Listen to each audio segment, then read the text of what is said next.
yang kita bawa kehidupan ini setiap hari bahkan sampai mati, dan kita mau lanjut lagi kehidupan yang akan datang itu harus sesuatu yang benar-benar valid dengan sumber yang valid. Jadi itulah dalam tradisi Tantra, belajar latihan spiritual itu harus melalui seorang guru dan sifatnya rahasia. Ya kan ada, ingat ya, ada sumpah itu ada rahasia, ya kan? Agar orang lain tidak berusaha meyakinkan orang lain lagi, atau mengajarkan orang lain, atau menuntun orang lain dalam latihan. Yang bisa menuntun, mengajarkan hanya guru.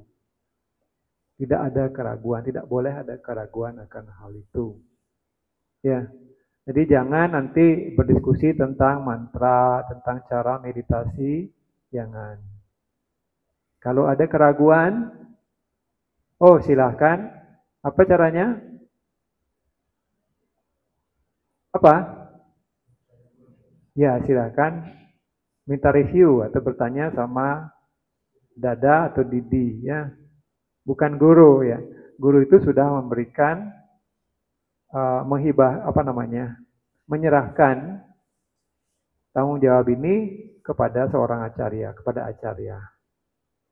Hanya melalui acarya ya. Cuma yang melakukan dalam dunia spiritual itu adalah tetap seorang guru. Jadi guru itu tidak hilang meskipun tidak ada secara fisik ya. Jadi begitupun di zaman Siwa dan di zaman Krishna. Namun seperti itu tadi, ya setiap zaman setelah begitu lama, ribuan tahun, itu perlu disegarkan lagi. Guru pun datang lagi menyegarkan ajaran itu, menyegarkan energi-energi spiritualnya yang dibutuhkan untuk menuntun manusia di zaman tertentu. Ya. Gitu. Jadi itu diksa dan menjawab tadi ya. Jadi latihan spiritual ya, orang mungkin memang sebagian merasa takut belajar dari seorang guru karena memang banyak terjadi kasus-kasus di mana guru tanda kutip yang mengajar ya, sehingga terjadi penyimpangan. Itu banyak sekali ya, penyimpangan guru tanda kutip, artinya apa? Pseudo guru atau guru yang tidak asli ya. Itu banyak sekali di orang yang menampakkan diri sebagai guru padahal bukan. Hanya mungkin berbekal pengetahuan, sedikit pengetahuan intelektual, kitab suci dan sebagainya. Atau mungkin sedikit kekuatan gaib, kemudian berpose sebagai seorang guru, dan akhirnya menuntun dengan cara yang menyimpang. Atau bahkan mengeksploitasi, itu banyak sekali. Ya, jadi mengeksploitasi, tahu ya maknanya mengeksploitasi, memanfaatkan dengan cara yang negatif. Hanya ingin mendapatkan keuntungan dari para pengikutnya. Itu banyak sekali ya. Karena banyaknya kasus seperti itu, sebagian orang menjadi takut. Nggak perlu guru nanti begitu ya. Nanti gurunya nggak benar ya. Udah banyak soalnya yang begitu. Nah ini ujian juga ya dalam pencarian seorang guru. Dia tidak serta-merta siapa yang disebut guru atau diikuti banyak orang itu berarti guru ya. Kita harus bisa belajar menilai. Ya mungkin dari awal pun tidak 100% ya, sambil belajar, sambil kita menilai.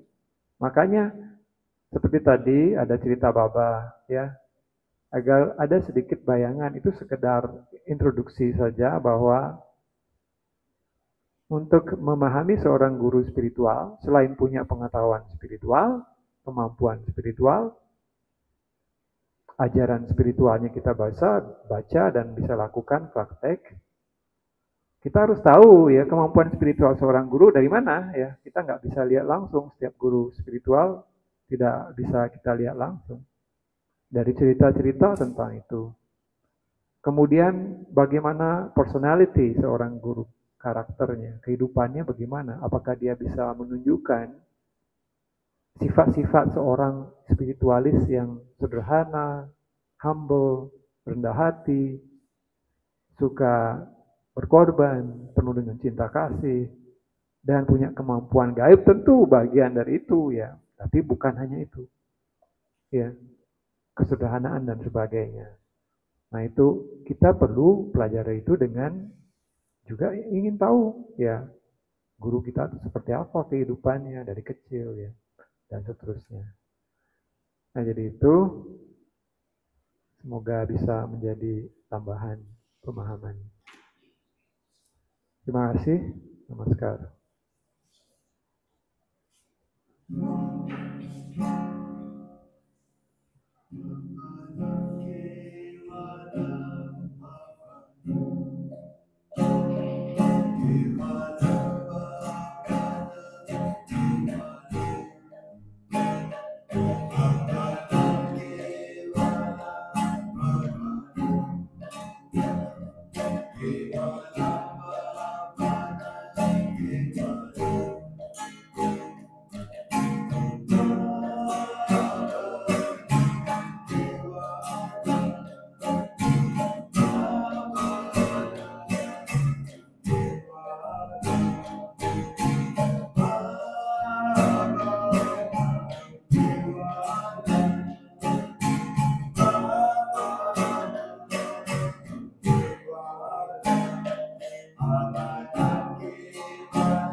Namaskar.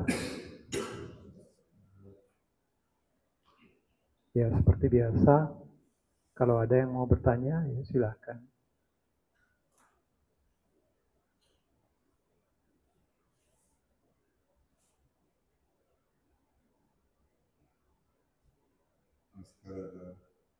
Namaskar.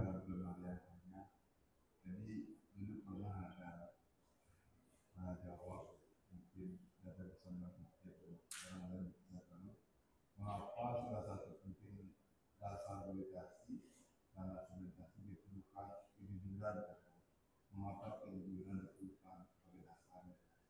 Terima kasih. Namaskar. Ya, mengapa kejujuran menjadi salah satu ya dasar landasan meditasi? Sebenarnya itu bagian dari yama ya. Apa itu yang berkaitan dengan kejujuran? Satya ya. Namun memang selalu ada pengecualian ya.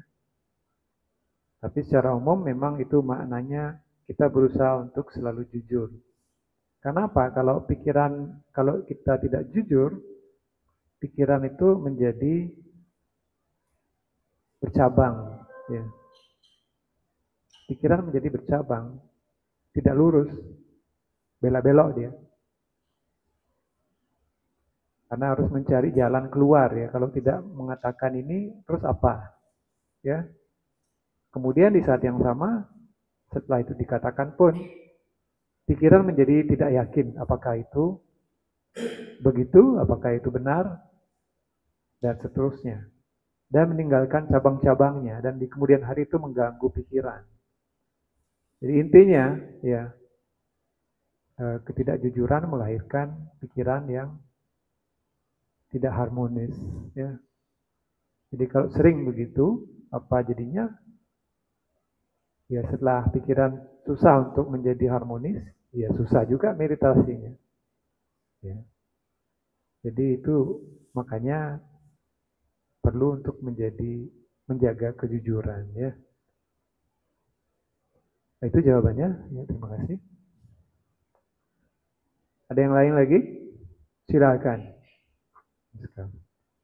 Apakah setelah kita melakukan sadhana setiap hari, artinya dalam hal ini kita rajin melakukan sadhana itu, apakah otomatis pakai atau memang harus dilakukan oleh seorang guru? Ya, jadi pada umumnya kita melakukan sadhana itu dengan usaha kita sendiri. Setiap yogi dengan usahanya sendiri. Itu secara umum memang itu bisa membangkitkan kundalini, ya. Namun kebangkitan kundalini itu terjadi dengan sejumlah faktor yang harus memang sudah siap. Nah, ada memang beberapa pendekatan yang saya tahu. Pendekatan pertama adalah pendekatan klasik atau pendekatan yang biasa.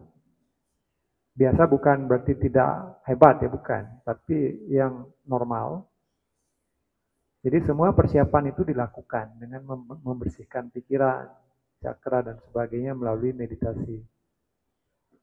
Melalui rasa bakti, pikiran yang sudah dibersihkan itu kemudian ditarik ke atas. Ada rasa bakti, cinta kasih. Ya. Itu keduanya kombinasi, ya. Membersihkan pikiran semua, kemudian ada cinta kasih, itulah yang menarik ke atas. Itu tanpa harus mantra yang rumit dan latihan yang rumit, itu bisa. Ya. Makanya kita kadang-kadang ada cerita-cerita bahkan orang yang tidak melakukan. Di zaman dulu mungkin ya, orang yang percaya sama Tuhan begitu kuatnya tanpa latihan yang macam-macam, kok bisa dia realisasi? Nah itu, karena pada intinya adalah pikiran yang bersih, kemudian ada cinta kasih yang kuat, itu paling utama. Kemudian dalam tantra ada lagi tambahan teknik-tekniknya ya untuk mempercepat pembersihan pikiran dengan mantra, dengan latihan-latihan tertentu. Tapi latihan-latihan itu kembali lagi ada yang sifatnya lebih ekstrim, ya. Namun ekstrim itu memang di satu sisi mempercepat, namun di sisi yang lain memaksakan. Yang tidak siap pun bisa dipaksakan untuk dibuka atau dinaikkan, namun hasilnya tidak matang. Ya, dan bahkan bisa berisiko efek samping.